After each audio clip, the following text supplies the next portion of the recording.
Oh, This is going to be one of those ones, Joe. how fun. How fucking good is this? This is fantastic. How are you, man? No.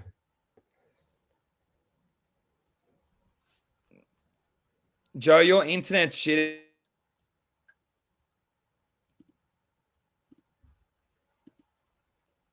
Oh no. Is it me?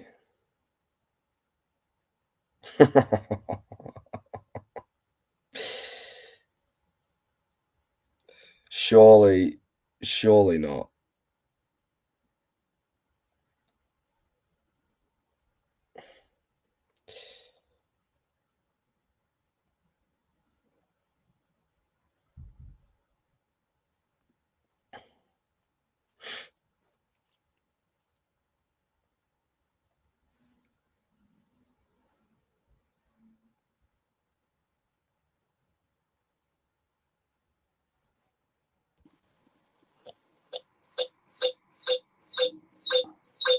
I can't understand what went on there. Hold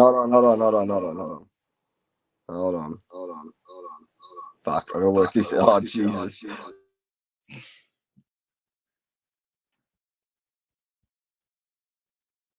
Is it you or is it me?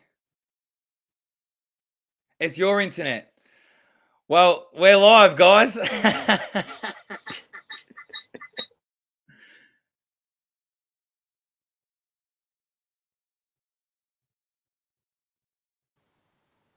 How does that sound? Is there an echo? Way better.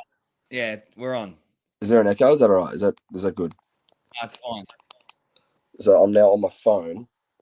You had to because the internet was shit house.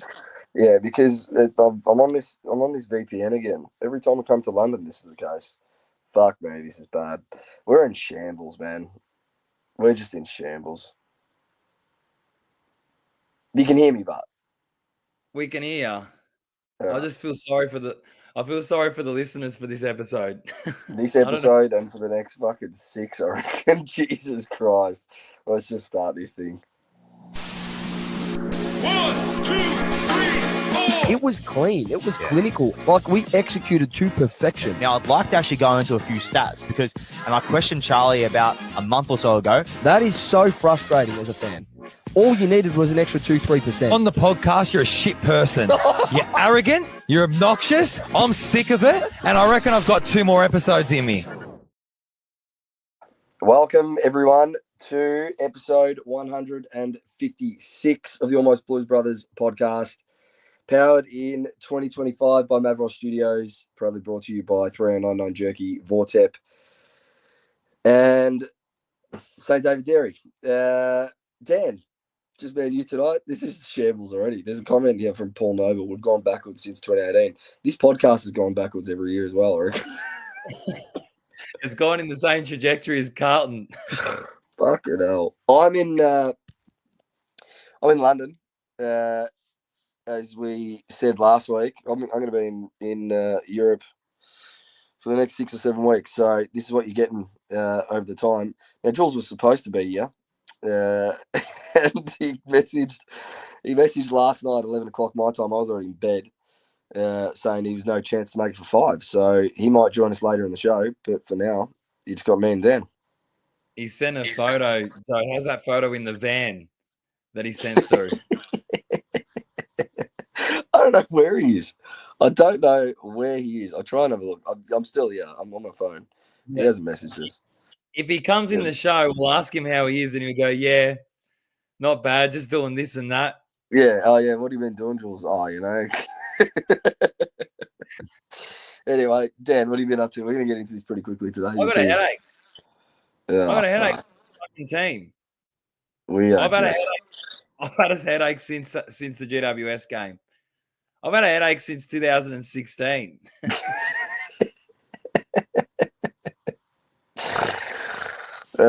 It's I don't know. But you know what? We're going to do this today. Without any further ado. Let's get into it.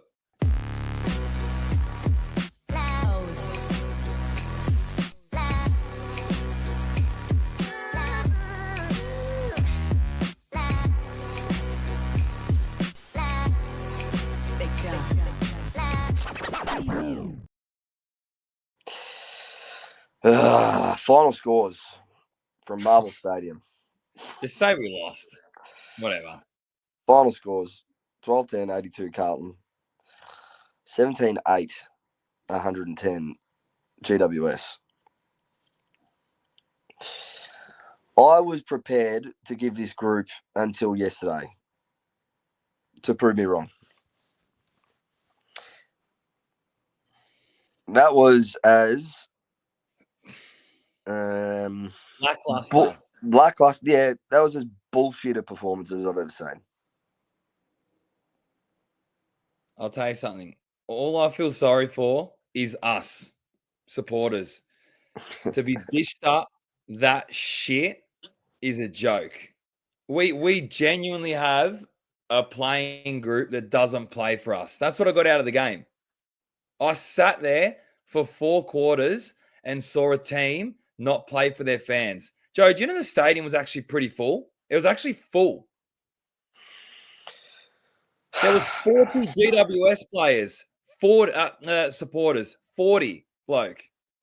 That's what I'm saying. We rock up. What the you fuck? guys Honestly. rocked up again. I don't know. Season on the line. Game in our hands again. And then it's in the balance again. And it's like, oh well, we just don't want it. We've played our 2 quarters. Fuck off. We're done. Come on, man. What's going on? Like we said pre-show, what more is there to say about this team at this point at the moment? What do you say? Defensively, that was our worst performance by far as well for the year. Mate, how did it look Shit. at the ground? Because on I watched it. I landed yesterday at 6 a.m. here, 6:30, which as I landed, the game pretty much finished. So I stayed away from the scores. I watched I watched the replay when I got back to my partner's place here, and on stream, we just looked. We looked amateur. The game was amateur. GWS weren't any better. Yeah, I They mean actually- that's right. They didn't look too crash hot. They weren't. The thing is, I messaged Jules actually at about 3/4 time, and I'd written self-sabotage because it was like they were literally granted or in the position to, a goal, 7 points, 10 points, whatever it would have been, to claw themselves in, and then they'd do something stupid to just give up 2 or 3 goals again. And you're just sitting there with your hands in your head going, what's going on here? I think that was the most frustrating part. Was we actually there were a couple of moments, especially late, and we'll break it down a bit better than this, but particularly late in the game, there were a couple of moments where we actually kicked back. And it wasn't just one goal. It was like we'd kick a couple of goals to get ourselves back in the game. And then instantly, out of the middle, there was a reply from GWS. And it just buried us. I'm pretty sure it was the Motlop free kick. Motlop free kick, and he kicked that goal. And then I think we kicked one after. Yep. Okay. I think that was, and correct me if I'm wrong in the chat, I think that was at the end of the third. There was like 20 seconds to go when he kicked that goal. Yeah. Ball went back to the middle. That's and right. Literally, I went, there's no way we concede a red time goal here like we usually do because there's 20 seconds left, right? We're the ones that have kicked back. We're going to take momentum into 3/4 time. Within 18 seconds, Riccardi out the back. What the fuck? What is wrong with this playing group, mate? How many more excuses can they get from us as supporters? How many more excuses are we going to give them? That is just, I don't know. That's embarrassing. It was an embarrassing performance. You could see the faces of everyone in the stands, and everyone was just like they were embarrassed. Is the right way to describe it. Like it was just, I've never seen a bunch of supporters just so disappointed in their team. So what was take us through that? What was the atmosphere like at the ground? Well, obviously it was Alessandro's first game, Yes. so we Yep. took him.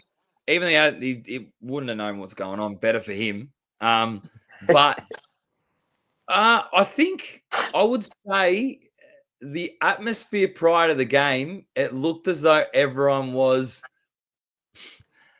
mate, I don't know if confused was the right word to describe it, or in that one where you just don't know what's going to happen type Yeah. atmosphere.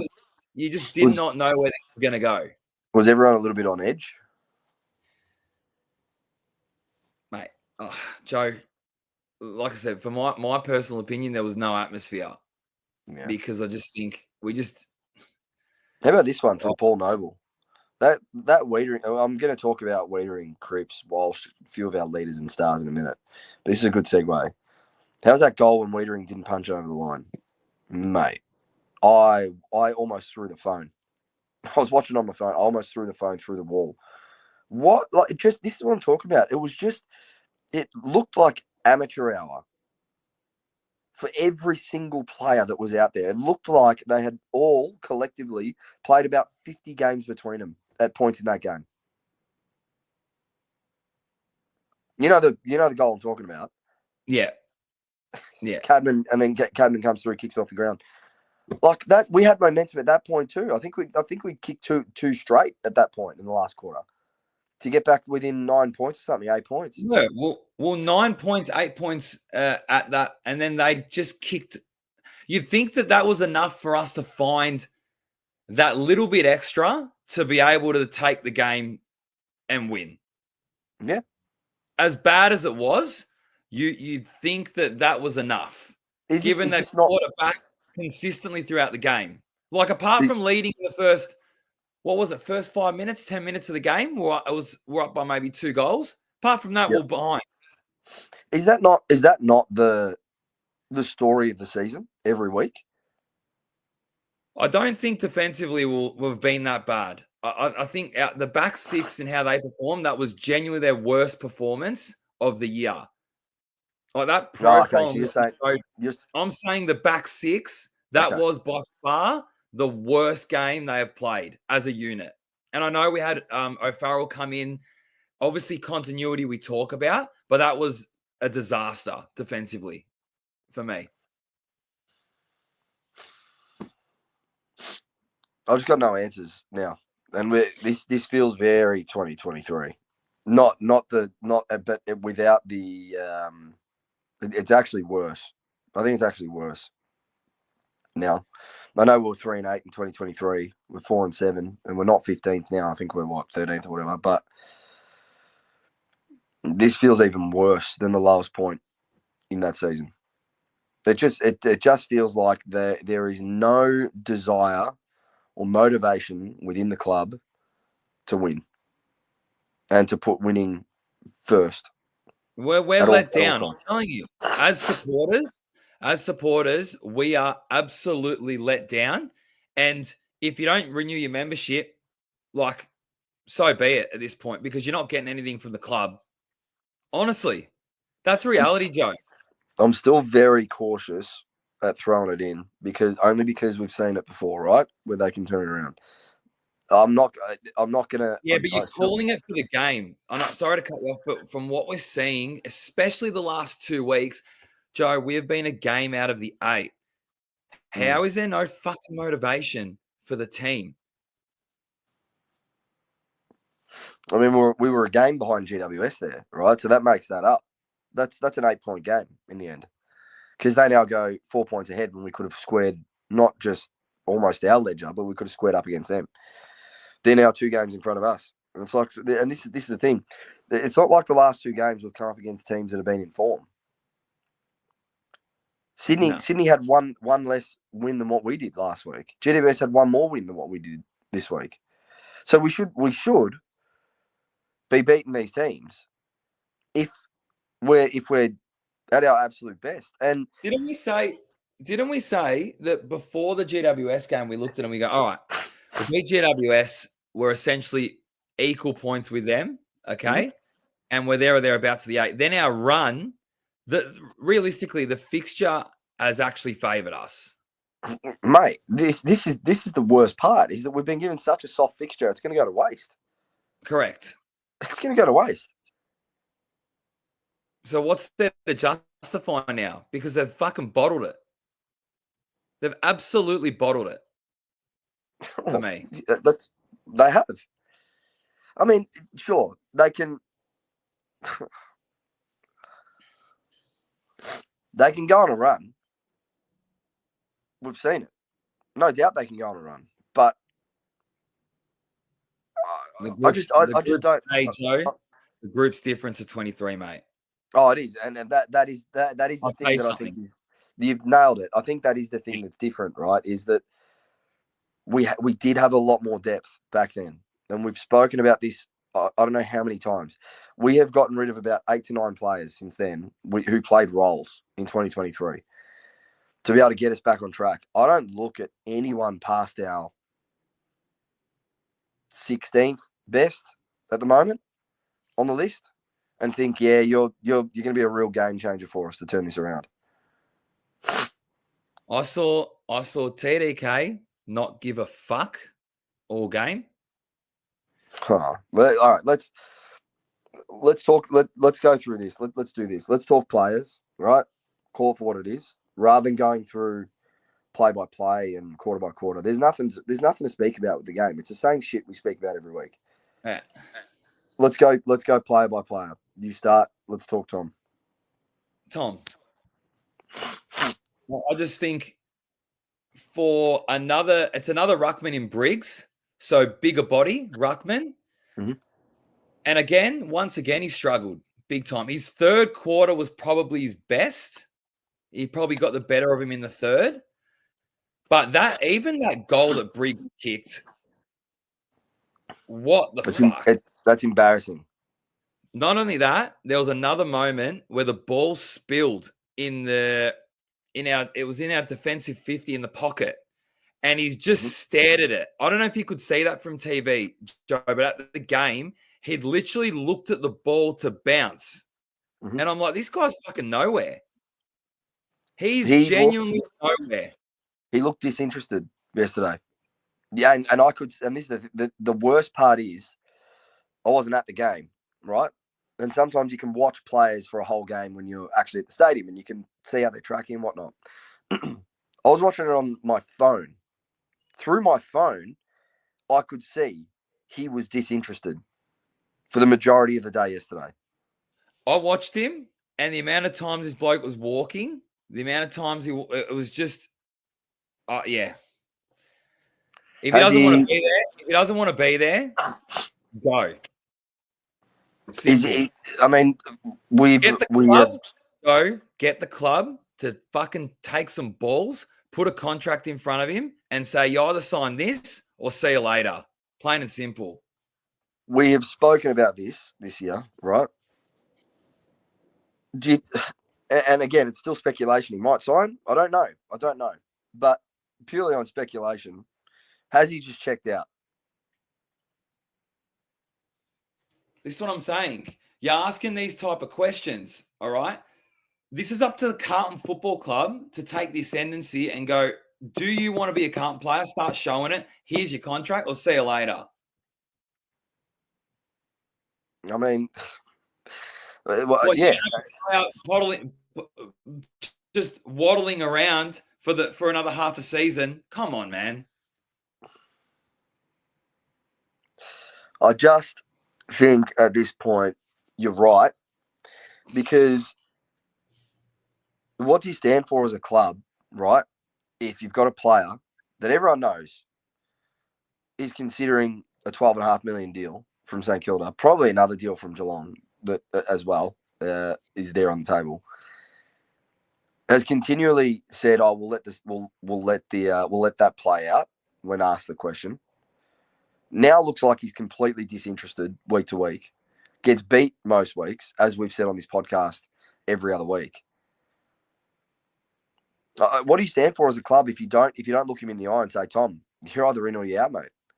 This is the disconnect, Joe. The disconnect is start of the season. Us as fans had some optimism that we would win a grand final. Fuck it, yeah, or we'd make top 4.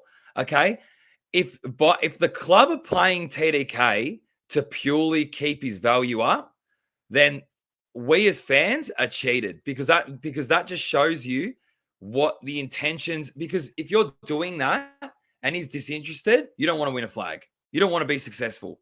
It's No, you plain don't. and simple. You clearly don't. I mean, look at and I'm not comparing him to Dusty at all, right? But I'm comparing the situation to Dustin Martin in 20. I think it was 2017, just before they won their first flag. Dusty was out of contract. North Melbourne had a $2 million offer on the table or something. I can't remember, something like that. There was speculation for most of the year. Dusty comes out, signs, and says, "I'm staying. I want to make this club. I want to help bring success to this club." It galvanizes the group, galvanizes the entire club around their star player. He signs on, tells everyone else to go get fucked. They go on and win the flag. Now, I'm not saying if Tom signs, we're going to win the flag. I think it's a very, very different situation. But it's not for that. It's for what your standards and your image as a football club stand for. Because right now, externally, looking in, we just look like a club that does not give a single fuck about where we're at. There's no... There's just no... It seems like there's no concern for how it's going. Whether it be results on field, whether it be these contract discussions with Tom. Like, I'm not just talking about the players now. I'm talking about the what the club is promoting through messaging. $10 tickets yesterday, apparently. Did you know this? Yeah. No, I What are actually we, didn't St. know. Kilda? Are we St. Kilda? Yeah, I actually didn't know it was $10 tickets. I saw someone in the chat write that. We've got to give away tickets to games now. I wonder there was nearly 40K supporters. Fuck me, man. Honestly, LS. Speaking of $10, LS $10 donation in the chat. Thank you very much, mate. Biggest story of the game was how poor our top end is. Yeah, I'm going to go into this now. Skills across the board are shit. They've cooked me. I've cancelled my membership after 20 plus grand spent. I can't do another rebuild. I think it's fair at this point. I really do. We're an absolute laughing stock.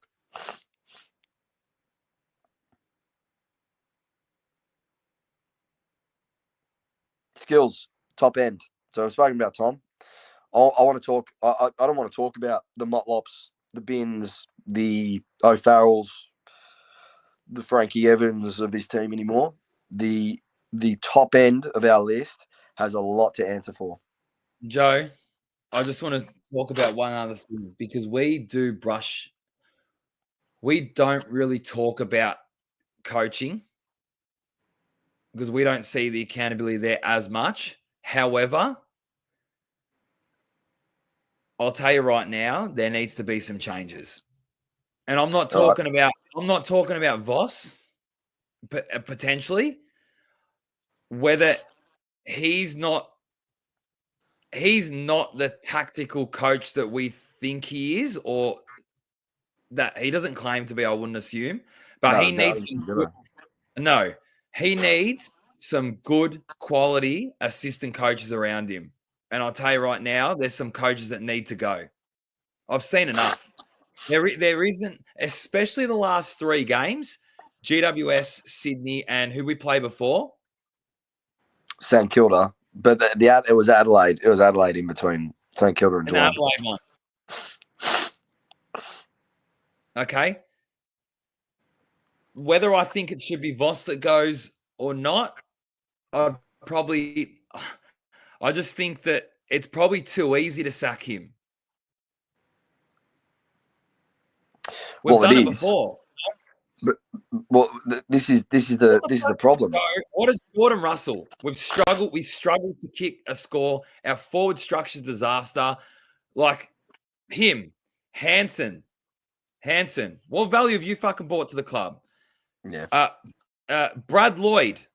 All right, so we'll go further than that. Brad Lloyd.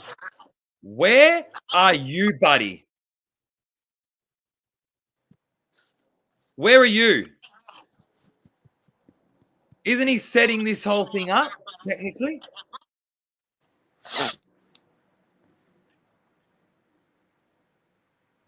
Where's he been? Where's he actually been? I can't remember. Bahamas. When was the last time we heard from Brad Lloyd? Like, your football That's going program is another a level. disaster. Your football That's going program another is a level. disaster. The Brad Lloyd one for the scope of the whole program is fucked. And I don't actually even know where the bloke is.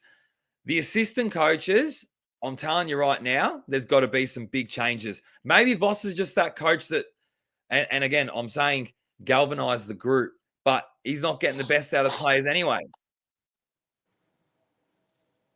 So if you can't coach and you can't get the best out of the players, what the fuck's going on then, Joe? LS with another donation here. Thank you very much, mate. $5. As someone with a little bit of inside info, I can tell you that Voss will absolutely be coaching 2026. Hence the arrogance at press conferences. Maybe. I'm not going to say that's true or false. But you're right. It's not just the head coach. We can't do that again. We've said how many times we said that on this podcast. What are we going to do? We're gonna sack another head coach, let an entire core playing group of 6 to 8 players get off scot-free, and let assistant coaches who are clearly completely incompetent in their roles hide behind that same sacking and continue to get paid. The worst part is I'll tell you the worst part about Voss, and even they tried to justify the performance. Did you listen, Joe? No, I haven't listened to the press conference. No. It was, I don't know. I just, is it delusion? Is it, I just can't understand. But all I'm saying is people were yelling out sack Voss at the game. People were leaving. They were yelling out little comments here and there. I just think that the assistant coaches probably have a bit more to say. And I'd probably want to see some changes on that level because they don't fucking have it. And Brad Lloyd, show your face. Lou Felino in the chat. You can't get rid of 6 core players. Yes, you can. You can. Other clubs do it. We don't. This is the problem. It's been the same shit for so long at this club. It's like getting on a fucking merry-go-round. And we're back to the same spot where we started now. And rather than maybe rock the boat a bit and do something different and do something a little bit bold and have the courage to call it for what it is, we'll likely go down the same path if this continues. This is what I'm saying with the TDK saga. Carlton have a bit of balls, put the contract in front of him, make it known what you're presenting for him, and then that way there, he's either going to be a Carlton player and he's going to run through players like he has in the past when everyone's blowing goats over him, or fuck off and play VFL for the rest of the year. And then as a supporter group, we then know where their expectations lie as a club. The last time we did that, I don't know if you remember, was Lockie Henderson. Do you remember that? When Mick Moldhouse was in charge of the club. Yeah. And he basically told the club he's going to Geelong. And that's it. We told him, pack your bags. You're not playing VFL. You're not playing AFL. You're no longer a Carlton player if that's the case. You can stay home. And at the time, I remember the discourse around that was horrendous from supporters. It was, you can't do that. How can you treat a player like that? This and that, blah, blah, blah. And all the blame went to Mick and how he treats players. Well, you know what? I'll tell you something. Mick Moldhouse won flags. I haven't seen a flag in 30 years.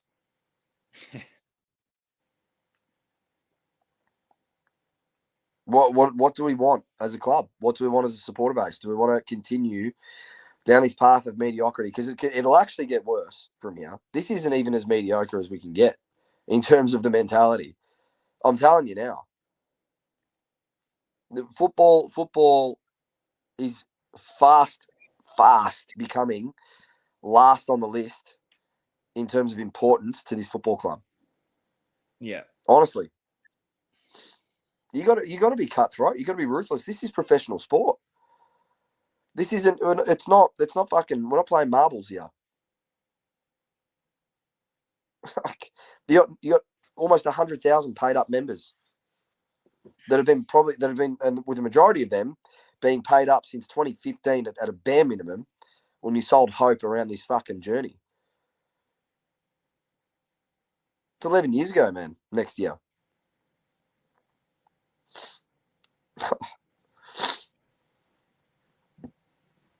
Anyway, Tom's one. It's bad. Walsh is another at the moment.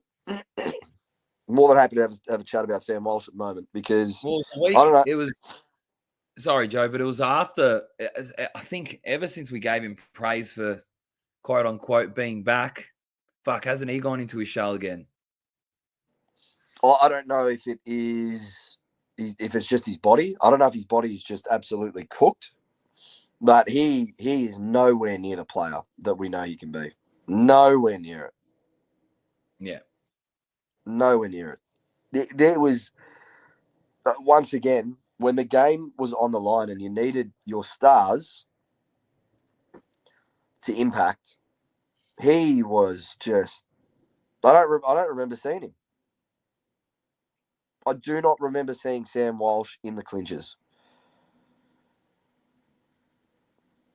Down the stretch, when the game's on the line, there's 4 points to be won. The captain is a dual Brownlow medalist. He will go down as one of our all-time greats. But right now, mate, hasn't his leadership fallen off a cliff? Yeah. This is what I'm saying. It's I think he's just the worst. infectious. I understand we're talking about core players. I think in the a moment where and the time where we needed them to stand up, once again they haven't. I don't think it was as bad throughout the course of the game though. No. I actually thought he was one that impacted. Yeah, I'm not going to judge I'm not going to say he was shit on the day. But again, when the game's on the line, a couple of very poor decisions. Just not him. And in the past, you'd look at Cripps in those moments, and you'd go, he's gonna break through here, he'll break a couple of tackles, get the ball moving forward, and he'll spark something. Not yesterday. Not against Sydney. Not against Adelaide. I noticed. Sorry to cut you off. I noticed there was a passage of play. It was actually 3 times in a row. We went in the corridor and gave it away. But there was one with Chera. Yeah. Mm-hmm. Who else went in the corridor? Someone went to try hit the corridor, gave it away. There was 3 times anyway. And for me, the decision making once again, terrible. And the thing is, you're criticizing the core group and we're criticizing certain players. Who's coming in? Well, this is the thing. The VFL got slapped yesterday. Our best player at AFL level yesterday, arguably, was a guy that's been a bit of a whipping boy this year, Sam Doherty. And he played behind the footy, so he played in the back half, racked up his 30, looked like he could actually impact the game at times. But if he's our best player on game day, I love Doc, I really do, but if Doherty is our best player on game day, how many games do you expect to win at this point? A 32-year-old Sam Doherty, it's come off fucking 3 ACLs. What were your thoughts when McGovern went forward? Seemed a bit desperate. It happened early too. It didn't even happen in the last quarter. It happened like second quarter from memory. Seemed a bit desperate. Seemed like we needed someone to give us a little bit of a different look in the front half. But you want to talk about our forward line? Fuck me. Charlie Curnow, 1 disposal after half time. I think it was 1. I thought Harry battled all day. And again, said this against St Kilda after the St Kilda game. Harry was more impactful in the ruck than our fucking first ruck. Yeah. He actually looked really good. I was impressed with Harry's ruck work. He looked like he wanted to compete. This is what I'm saying. There's a couple every week, and then Harry's one of them who actually looks like he wants to compete every minute he's out there. Cripps is another that does genuinely want to compete. He's just not firing on all cylinders so far. But there are way too many passengers, man. Way too many. You say Doc was probably the best player on the ground. For me, it was probably Cooper Lord. Well, actually, Coop was definitely right up there. Backed up his Rising Star nomination very well. Yeah, I think you're right there. This is again, but along the same lines. If you're looking to Cooper Lord to give you a spark, and it's no offense to Coop, I'm sure I'm hoping he's going to continue to grow and develop along the line that he's doing. Cooper Lord has something, Joe.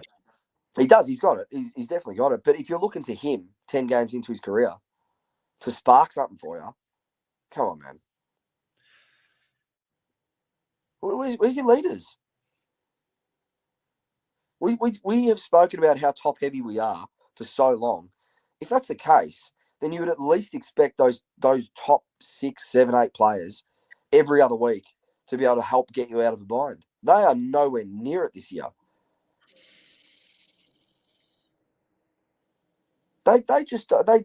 It just looks like they don't care. They don't care. How can you even say that you believe they care with the consistent lack of effort and desire to win games of football when they are there to be won? So it's funny. We were actually criticised. I think last podcast was the one before about questioning their motivation. Remember that, Joe? We're saying that they just don't have the motivation intrinsically to push the sense of urgency. Well, this comment here from Paul, you can read it. You can read it. When are you guys going to talk about how we play with zero urgency? It's all starting to make sense. Like Harry said, we're in no rush. They show that on the field, 100%. We said this last week. We alluded to the fact that when the game was there to be won, our pressure rating against Sydney had dropped to 167. When the game was there to be won in the fourth quarter and we're starting to build momentum with a couple goals and claw it back, once again, flat line, one level, no urgency. Well, we went in the last quarter yesterday. We dropped to about 180. And that's players. Joe, that's players. We dropped to 180. Our pressure rating was at 180 in the last quarter yesterday, halfway through. GWS were at 230. What can Voss do? When, again, for the majority of the game, even yesterday, as bad as what it was, skill-wise, we actually still had control, I thought. I don't know if I'm delusional or not at this point, but am I genuinely delusional thinking that we had both the Sydney and GWS game in control for about 70 to 80% of the day? Listen, Sydney half the game, we played really, really good footy. We just didn't capitalise. GWS, they didn't want to win it. We didn't want to win it. They didn't look great. Like Toby Green had a game. Okay. Do you know what it is? I was at the game and I pointed this out to my father-in-law. Now, Lou Foligno would spoken about their ball movement, GWS. Now, in order to move the ball fast, obviously you got to have the skills to be able to do it, but it's the work rate off the ball from your teammates. Yep. We are walking and stagnant. We are as flat-footed to provide an option. No wonder we go down the line. I'm looking at from in the stands and I'm trying to see where the options could be. And these guys are walking. So how can you move the footy with any intent if there's no movement? There was that passage of play. They moved the footy. I think it was in the last quarter. Toby Bedford got on the end of it in their forward line. His work rate. There was two players that were sprinting for that. There was two GWS players and there was two Carlton players. And he busted his ass to get to the footy. I remember Toby Bedford was one of the two, but his work rate, he would have run 100 metres. to get from Easily. half back to the forward pocket. He gets on the end of it, Come mate. on. If you're not prepared to work off the ball, pack it in. Pack it in. We talk about needing to move the ball quicker. We don't fucking move.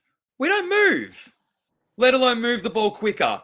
You know, we only gained ascendancy because we turned the clearance numbers around. They were up +2, I think, by halftime. I could be off with my stats a little bit. That's Jules' job. He's not here. Me and Joe are here.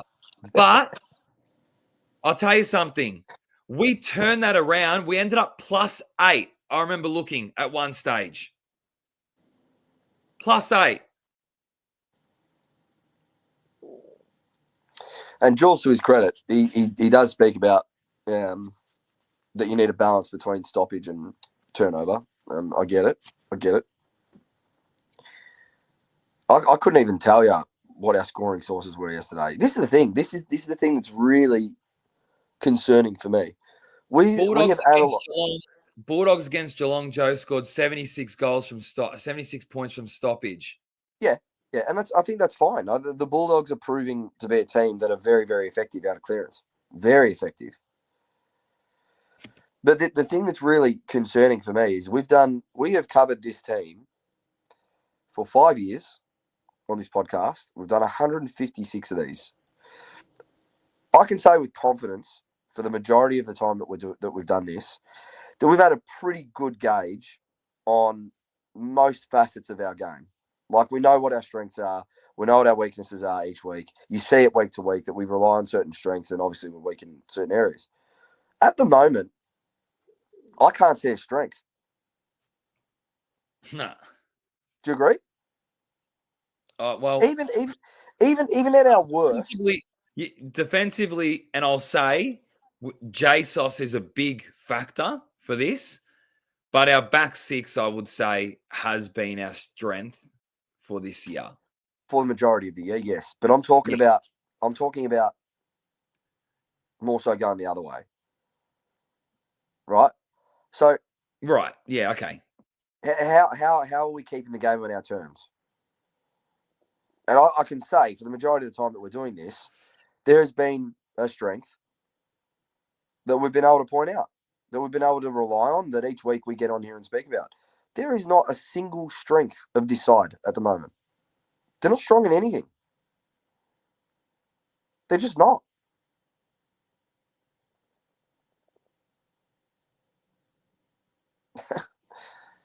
I don't know. I just don't know where it goes. I really don't know where it goes from here. I really don't. Like I said off the top, I'm not prepared to write them off because they've made us look silly in the past. But I'm also not prepared to go out on a whim and say, yeah, they will turn it around. I can't see it. I don't know if this is over. I don't know if it's just another lull and they've got to find something. But there is just no. You can't look to anywhere in this club at the moment and find where it's going to come from. You just can't. Do you agree? Yeah. I wasn't sure if I was cutting out. That's why I stayed quiet. But yeah, I do. You're a little. Like you're a little. I wouldn't. I'm not angry, nor would I judge any supporter to not renew their membership. That's where I'm at. That's where I'm at. Yeah, and this is what I'm saying. We don't get it back, Joe. We do not get it back as supporters. No, we don't. We don't. I think over the course of 10 years, can we genuinely say, as supporters of this football club, that we've been paid back our dues? Why? Because we made one prelim. Made one prelim in 20-something years. When was it? 2000, 2001. Was the one prior to that. So what, 24 years, you made 2 prelim finals? And what, and you still get 100,000 members. Come on. But we're the ones that have to stick by. We're the ones that we have to just keep rocking up. We've got to be stronger together. We've got to be united. Come on, man. Come on. What are we doing?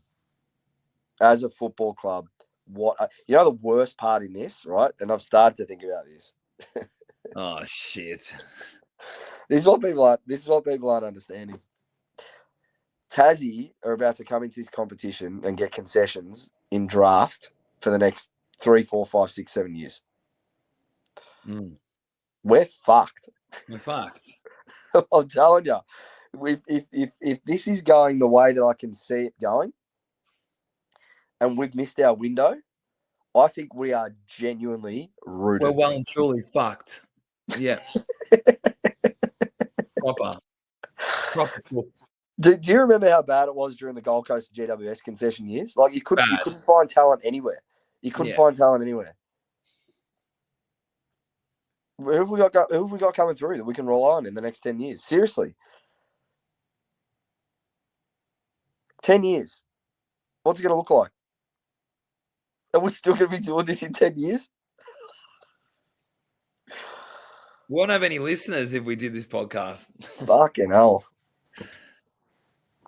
I don't know. I'm just after yesterday. I honestly thought against Sydney, going into Sydney, I thought we'd win that game. I was so confident. Same as me. And then going into yesterday, I was so confident that they would bounce back and respond and keep the season alive. That it couldn't have gotten worse than yesterday. It really couldn't.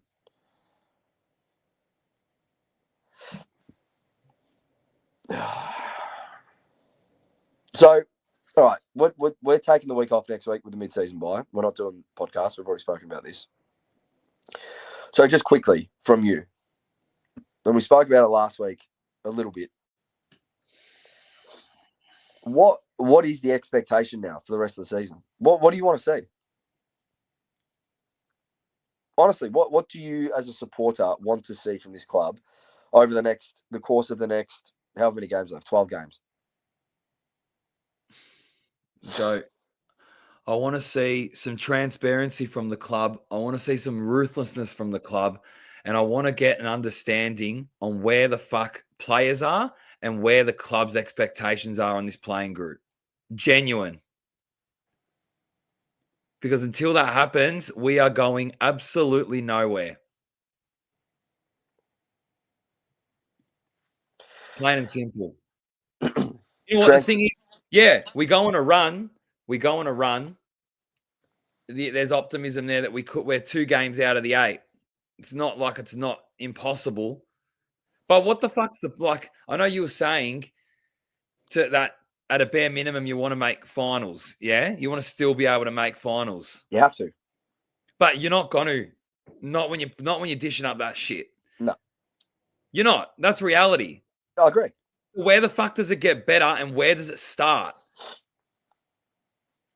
Hard conversations and big calls. Time for talking's done, but they've spoken about this too often. Joe, I want to see 22 players on the field that want to be there, not to collect a paycheck. I agree with that. That's what I want. I don't want to see players to collect a paycheck. I want to see players that want to win games of footy. I think big calls on omissions is what I want to see now. And I'm not talking about your Jesse Motlops of the world. I'm talking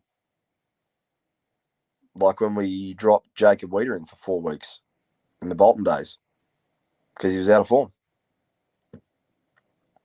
When's the last time we dropped a player out of form that was paid as a star? Think about it.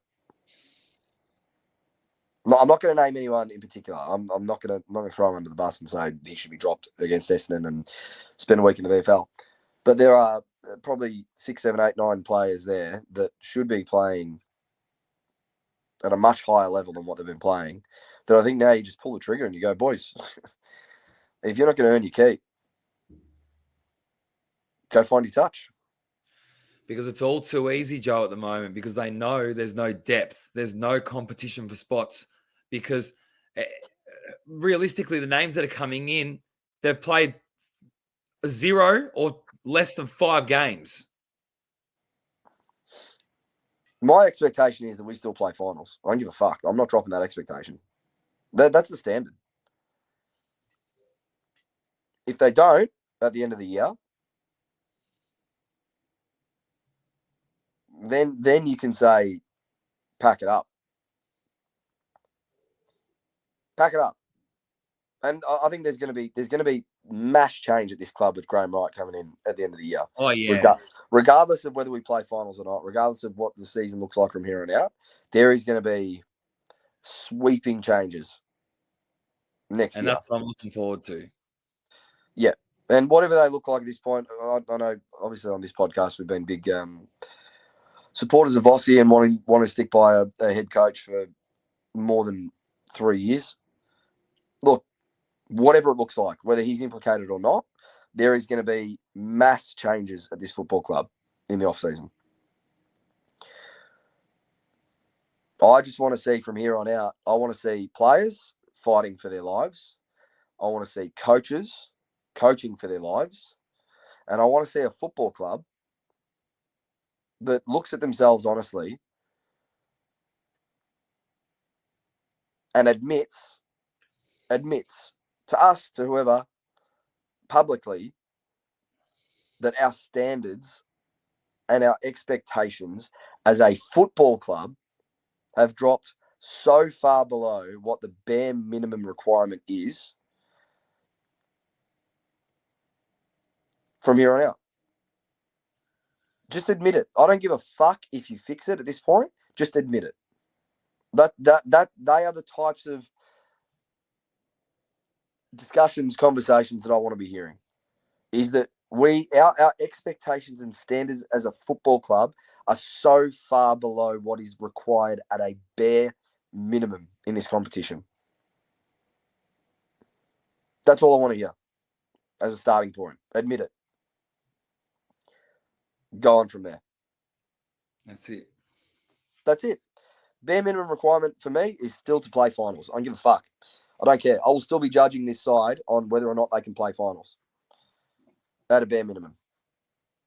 Because like I said last week, if you want to become the Geelong, Sydney, Collingwood, Hawthorn of the world, you need to have that as a benchmark year in and year out. Doesn't matter where you're at in your development. You watch Sydney. I'm telling you now, you watch Sydney. They'll get it together. They'll get it together because they always do. I don't know if they lost to Melbourne right now or not, but they will get it together as a football club. Because it's what they have done for the better part of the last year. They're losing by 43 points. Yeah, that's fine. But I'll tell you, if you're a Swan supporter, you're not sitting here hammering your club like True Bloods podcast for Sydney. I might listen to them this week, see how they're talking about their club. Because I can tell you now, as a Swan supporter, you'd have confidence that this is going to turn around pretty quickly. Would you not? Yeah. That's the difference. That is the difference. Between us and between them. So what do you want to stand for as a club? It's up to them now. It's honestly up to them. Anyway. That's the game. Keep calm. Count to 10. 1, 2, 3, 8, 9, 10.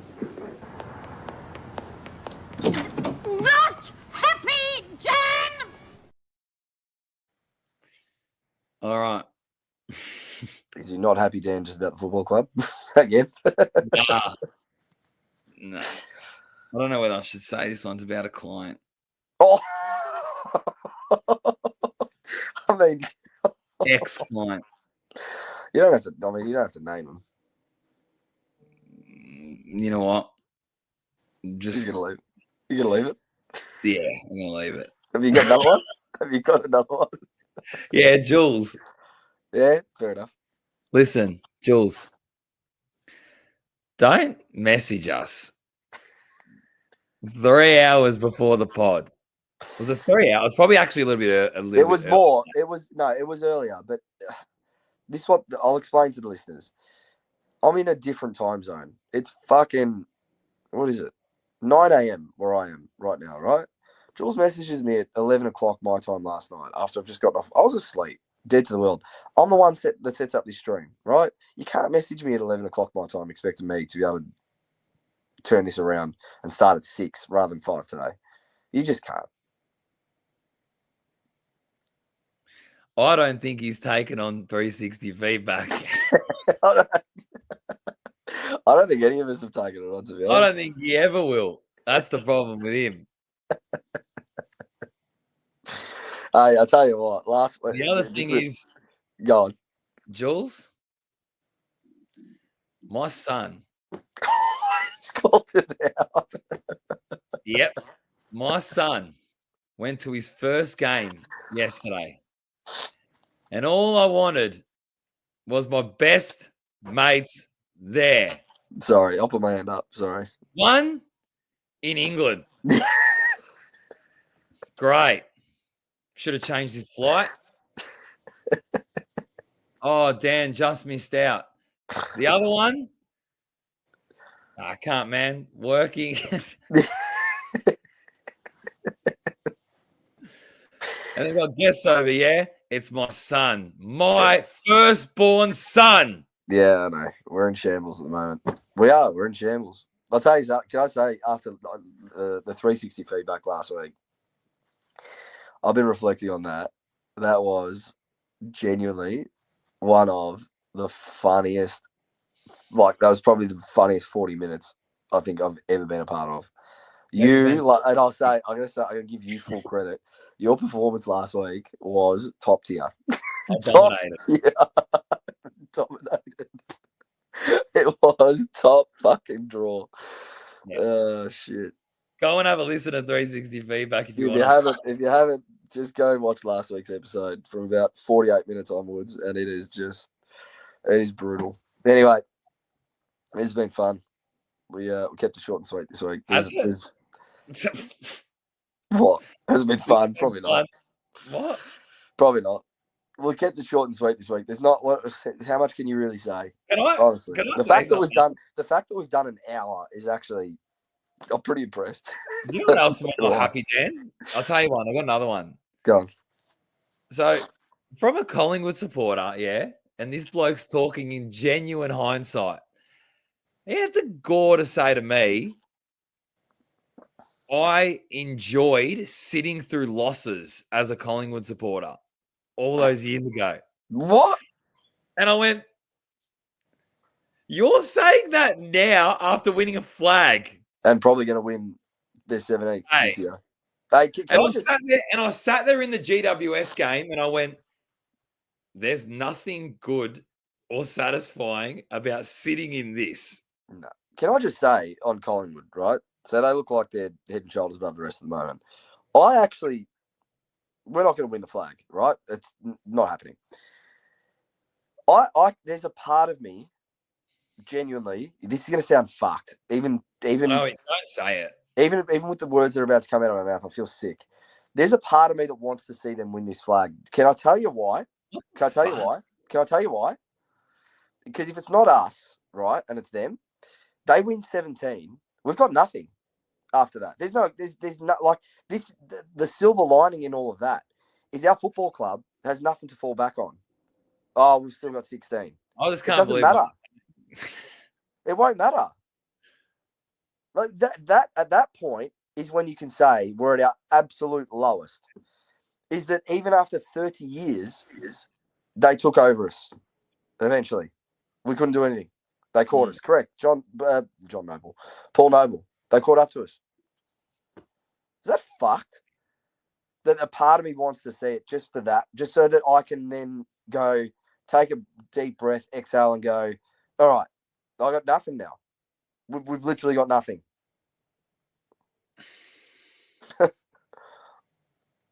That's the reality. I thought 2 years ago we'd be the ones lifting up 17 before them. I really did. Yeah. I really did. And that's just not going to happen. Yeah, but let's sell $10 tickets and get the fucking container deposit scheme mascot down at Icon Park and celebrate and whatnot. Get fucked. Anyway, I'm done. It's been fun. Season 2 weeks. See you in a couple of weeks.